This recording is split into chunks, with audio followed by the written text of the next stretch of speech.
You'll see I'm a little more dressed up today. I've got a closing this afternoon with a local family, closing on the purchase of their new home, a bigger home for their growing family, and I also help them to sell their house here, both in Anderson Township. They're staying within the township, within the school district. I just need a little more space for their family, but I'm going to share a story with you on how they were able to win in both situations for buying and selling, which is extremely rare.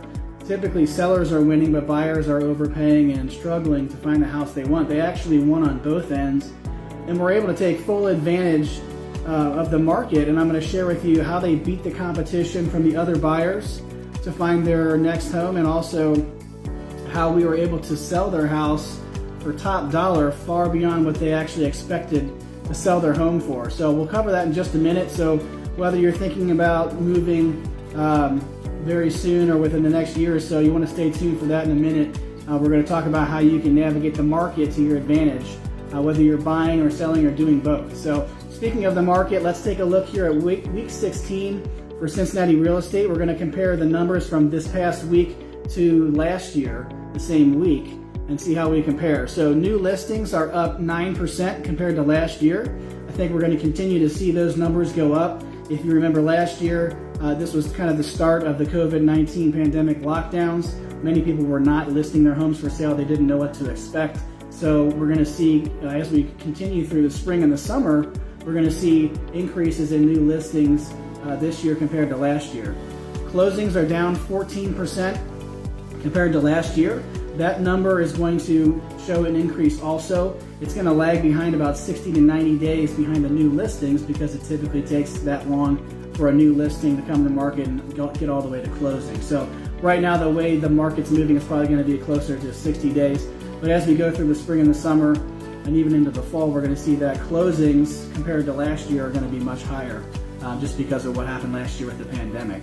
Average sale price, again, this past week compared to the same week last year, is up an astonishing 22%. So we have seen typically double-digit growth, but for whatever reason, this week compared to the same week last year, we're seeing 22%. I say for whatever reason because there's some factors, like maybe that particular week last year was actually not as good for sales. But the thing I'm seeing in the market right now is that most listings are selling in multiple offers, and many of them are going over list price. In fact, when I looked at the numbers here, for the first time I've really seen in a long time, or really ever, the list price was actually lower than the average sale price. So the average home in the market is actually selling for more than the list price. Now we know, we've heard stories of homes selling for over list price, so it's not a surprise, but it is a shock that on average, considering everything in the entire greater Cincinnati area, that the trend is actually that the sale price is still higher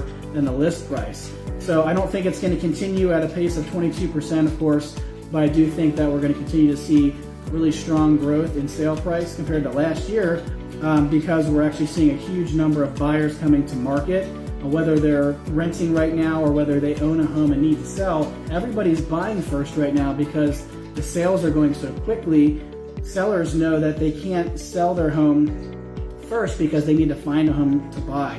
It's going to take longer to buy the house than it is to sell, so they start with the process that's going to take longer, which is buying a home. And they're also competing with renters who are buying their first home. So whether you're upsizing or downsizing or whatever you're doing, relocating, or you're buying your first home, all the buyers are in the market right now. So we have actually seen average days on market go down quite a bit compared to last year, 44%. That's a pretty typical number for what we usually see. The number of days on market right now on average is 15. Now the median is actually a better factor here to look at, because the average shows us all of the, what we add up all of the days on market divided by the number of listings. The average is 15. Well, that does include listings that were overpriced and were not marketed properly, or maybe they had tenants in there in an investment property, and maybe the tenants are causing trouble showing the home, etc. It sits on the market longer, it takes longer to close. But the median is in the very middle. That's 2 days on the market. So what that means is, of all the listings in the greater Cincinnati area, half of them are taking less than 2 days to sell, which means, of course, 1 day, and half of them are taking longer than 2 days. Right in the middle is 2 days. So obviously we know homes are selling for record high prices and they're selling quicker than ever. What's confusing to a lot of people is that inventory now is at 2.72 months, which is actually greater than it was last week, and last week was greater than the week before. We're seeing, compared to the beginning of the year, we were actually at 1.8 something months of inventory. Now we're almost a whole month ahead of that in terms of increased inventory. So most people would think, well, more inventory means that the market's going to move a little slower, buyers have more choice, sellers have less leverage. But the problem is, this, although the supply is increasing, what this data doesn't show you is that the demand from the buyers is actually increasing at a greater clip, and so therefore the market is still heavily shifted towards the seller's favor. So even though inventory is increasing compared to last year, we're actually seeing that it's even more of a seller's market than it used to be, because demand has increased way faster and way much more in a much greater degree than inventory has increased. Okay, so demand still far exceeds supply at this point, so it's very much a seller's market. So speaking of which, I wanted to tell you this quick story about this local family here in Anderson Township. You know, they were inspired to make a move because, like most people, one of the main reasons they moved is just for more space. So they did have another kid in their family, and they've got quite a few kids, and they had a 4-bedroom house, and they wanted to try to get into a 5-bedroom house, a little more space, and they wanted to stay nearby. So obviously, as you look at the market conditions here, and if you followed me in the past, you kind of know some of my philosophies on how to win in the market. But it's very challenging right now to navigate the buying process. So what they were able to do is, rather than compete with other buyers in multiple offers, they were able to beat their competition simply by avoiding it altogether. So the way they did that was they found a property that was off market, a homeowner that was willing to sell but wasn't on the market yet, and didn't really care to deal with preparing for showings by staging and cleaning and doing a bunch of repairs and getting ready for photography and having a bunch of strangers walk through the house. The sellers just wanted to get rid of the property. They were ready to move on. They already had another place to move to, but they wanted a fair price for their house. So we were able to negotiate a price and terms that worked for the buyers and for the sellers. And we're going to be closing on that this afternoon. So my clients are going to be able to move into the space that they need for their family.